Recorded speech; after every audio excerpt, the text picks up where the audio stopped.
Another Keeping Them Honest report. The Pentagon's long-awaited report on lifting Don't Ask, Don't Tell is due out tomorrow. Senator John McCain, one of the country's most respected lawmakers and ex-warriors, is speaking out against it. Now, he's got every right to oppose any policy he wants, and good people can disagree on the issue. But in opposing the repeal, Senator McCain appears to be making statements that don't seem to be absolutely true. You can decide for yourself in a moment, but here's a quick reminder of just how Senator McCain seems to have shifted the goalposts on repealing Don't Ask, Don't Tell. The senator has a long history of being against lifting the ban, but he's indicated over the years he'd change his mind if certain conditions were met. But then, when they were met, he seemed to set new conditions. So here he is on Hardball 4 years ago. The day that the leadership of the military comes to me and says, Senator, we ought to change the policy, then I think we ought to consider seriously changing it, because those leaders in the military are the ones we give the responsibility to. All right, fast forward 4 years. Here's the military leadership in February 2010. Last week, during the State of the Union address, the President announced he will work with Congress this year to repeal the law known as Don't Ask, Don't Tell. I fully support the President's decision. Speaking for myself and myself only, it is my personal belief that allowing gays and lesbians to serve openly would be the right thing to do. There was the military leadership there sounding pretty clear. On the 28th of that month, Senator McCain said no. Chairman Mullen, he said, was speaking personally, and he said the Marine Corps commandant opposed lifting Don't Ask, Don't Tell. Now, he didn't say why the views of a subordinate, personal or not, suddenly trumped the views of the chairman and the Secretary of Defense. But in any case, the senator went on to add a different condition for considering repeal. Considering repealing, here's tomorrow's study he talked about. Study that will hopefully also have the feelings of the men and women who are serving. If the result of that study is that we should move beyond it, you would side with that? The result of that study is one that I can trust and believe in and is supported by our military leaders, obviously I would have to give that the most serious consideration. One question. All right, that was February 2010. In September, he said a vote on the defense authorization bill containing language repealing Don't Ask, Don't Tell should be delayed until that very same study arrives. But then when parts of the study were leaked, including the bottom line that lifting the policy would not harm morale or the war effort, Senator McCain said he wants another study and more. We need a thorough and complete study of the effects, not how to implement a repeal, but the effects on morale and battle effectiveness. That's what I want, and once we get this study, we need to have hearings, and we need to examine it, and we need to look at whether it's the kind of study that we wanted. Because I think once this study comes out at the beginning of December, we should at least have a chance to review it and maybe have hearings on it. So that was Senator McCain on Meet the Press just 2 weeks ago, moving the goalpost. This weekend, though, he took another tack that's hard to justify with the facts. He said Don't Ask, Don't Tell is working fine. There was no problems in the military with Don't Ask, Don't Tell. It was a political promise. There was a problem. No, it wasn't, because it wasn't a problem, because you didn't have, it's called Don't Ask, Don't Tell, okay? If you don't ask somebody, you don't ask somebody, and they don't tell. So he's saying gays in the military have no problem with it. In fact, plenty of gay and lesbian service members have been discharged after being essentially outed by others. Some describe their experiences in letters written to President Obama. People like former Air Force Staff Sergeant David Hall, who was training to be an officer until, he says, a fellow cadet turned him in.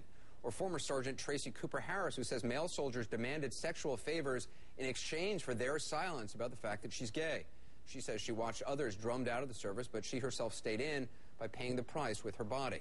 Stories at the very least show that Don't Ask, Don't Tell part of Don't Ask, the Don't Ask part of Don't Ask, Don't Tell is problematic for gay service members. Senator McCain also said this yesterday. The military is at its highest point in recruitment and retention and professionalism and capability. So to somehow allege that this policy has been damaging the military is simply false. Well, in fact, he's right about the raw numbers. Recruiting standards, though, had to be lowered until just recently. And the forces have felt it. A decade ago, 94% of Army recruits had high school diplomas. Today, the figure is closer to 70%. According to advocacy groups and the Government Accountability Office, many discharged service members have valuable skills. Troops with specialized technical knowledge, Arabic speakers, for instance, 320 Arabic, Farsi, and Korean speakers in the first 11 years of Don't Ask, Don't Tell. About 8%, again, according to the GAO, held what the Pentagon calls critical occupations. It costs money to replace them, about $10 million a year as of 2005. It takes money and personnel to investigate allegations of homosexuality. Now, you can argue that changing the policy on gays openly serving could weaken the military or hurt the war effort. And Senator McCain certainly has, and it's a perfectly legitimate point of view to have if you've got the facts to back it up and if you hold yourself to the same standards of proof you expect of your opponents. We invited him on the program tonight. He declined. We're here on the Mexican border, but you can feel the shockwaves all the way from Washington. They're coming from a Pentagon report on gays and lesbians serving openly in the military that could make history.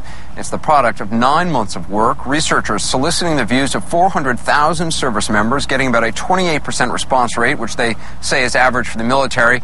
They conducted 140 focus groups, 95 town hall-style forums, interviewing commanders and top brass as well as members of Congress, gathering the views of friends and allies as well as supporters and opponents of repealing Don't Ask, Don't Tell. The bottom line, according to the report, 70% of the troops surveyed say repeal would be either positive, mixed, or make a little difference at all. 30% were opposed, about the same percentage as American civilians. Marines and Special Forces members registering higher negatives, 40 to 60%. The report also noted a number of religious and morally based objections to homosexuality. That said, when asked about serving in a unit with someone they believed to be gay or lesbian, 92% said the unit's ability to work together was very good, good, or neither good nor poor. The study recommended no housing or living changes. Critics have raised concerns about gays and straights showering together, that gay men and lesbians would act as predators. The authors concluding the report say the concerns that they heard were, quote, based on stereotypes, and pointed to their survey results showing that 50% recognize they already have had the experience of sharing bathroom facilities with someone they believe to be gay. The report also quoted one gay service member who said that in order to fit in, gay men have learned to avoid making heterosexuals feel uncomfortable or threatened in these situations. President Obama tonight praising the report, he and his defense secretary urging lawmakers to take action. The legislation presently before the Congress would authorize a repeal of the Don't Ask, Don't Tell pending certification by the President, Secretary of Defense, and the Chairman. It would not harm military readiness. He went on to say it would be unwise, in his view, to push full implementation of repeal until more can be done to prepare certain specialized units. The Secretary also taking issue with critics of the study, singling out Senator John McCain. Listen.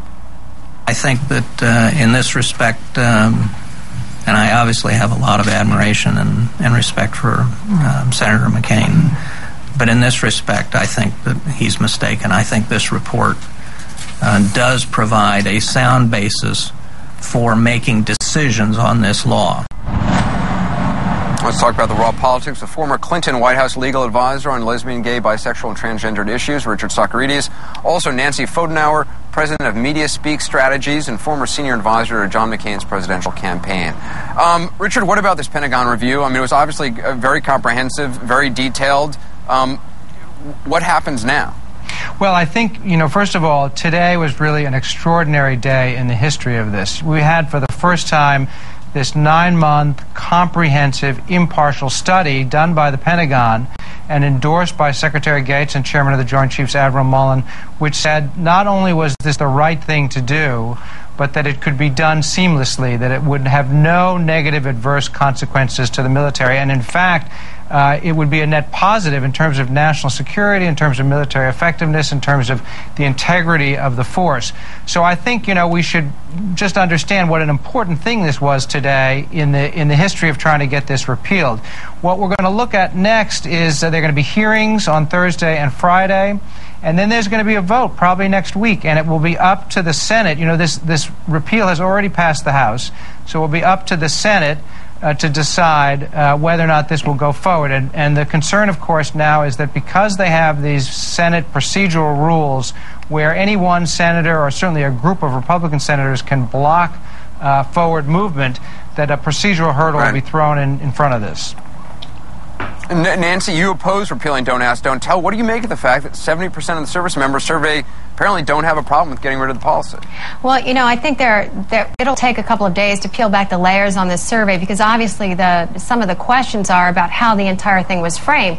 But the most important judgment is, does this help or hinder our military effectiveness? And on that one, the jury is still out. I mean, the most important arbiters of this are the 4 service leaders. So whether you're looking at the Marines or the Air Force or the Army or the Navy, do they believe that this will improve our combat effectiveness? Not one of the 4 has endorsed this. Not Nancy. only that, the percentage, please, the percentage of people who are the most concerned about this are the people who are in combat situations. So you've got Marines So you're and discounting, Army Air Force, you're but discounting Mike also- Mullen, the chairman of Joint.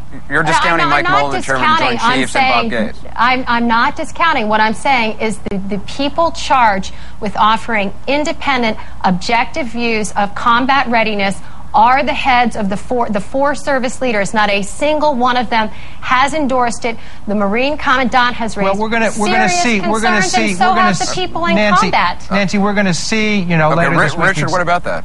I mean, we're going to see, Anderson and Nancy, later this week exactly what the service chiefs have to say. But I think I don't understand how anybody could say after this most comprehensive study. I mean, there've already been 22 studies of this, and this is the most comprehensive, the most impartial study of this, which found, conclusively that there would be no issues, that service members supported this. So I don't see how anybody could say that there's no dispute left here. What I fear is that Senator. True. No, there's definitely all of the arguments against this repeal have fallen away. There is nothing left. I fear that what John McCain is doing right now is he's trying to relitigate the election, unfortunately, and he is just standing in the way of this because the Republicans see this as a win for Obama. But let me tell you, no, this that's is incredibly not a win for disrespectful Obama. of someone who has actually served in combat, and you must distinguish between the opinion of people who sit behind desks and the people who are fighting and dying for us. Those individuals have raised serious concerns, and we should listen to those. I have a lot of respect for Senator This is about politics and the lame duck session. The only reason we're doing this now, when we're fighting two wars, is because of politics. Now, we understand politics.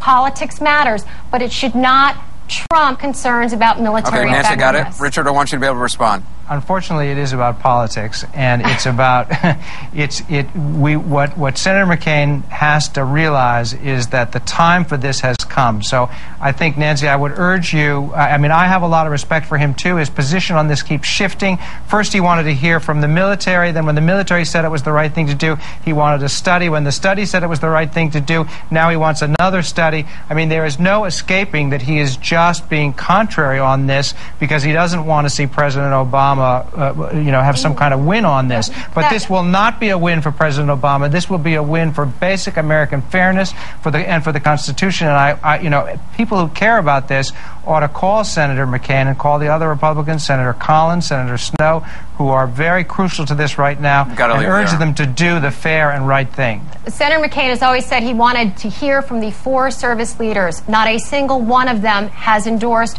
moving forward at this time when we're fighting two wars. There's just no reason that's to actually not what he said. That's actually not what he said back in 2000. Right. That's actually not what he said actually in 2006. He said he talked about military leadership. He didn't cite the four. He didn't discount the chairman of the Joint Chiefs. He didn't discount the Secretary of Defense. Well, he has also cited the four 2006, service leaders, and frankly, I'd like to hear from them. I mean, when we have not seen a single one of them endorse this, and when we've got at least one out front saying raising concerns. If we hear from them Friday, will it then be okay? If we hear from them Friday and they say we can go forward, because I think that's what we'll say. I think what they will say on Friday is that we can go forward, that this is doable, that there may be some objections, but it's the right thing to do, and it's the right thing for the military. So will Senator McCain... We'll wait. We got to wait and see till Friday, and we're out of time, guys. I'm sorry. Nancy Fodenhauer, appreciate your time. Richard Socarides as well.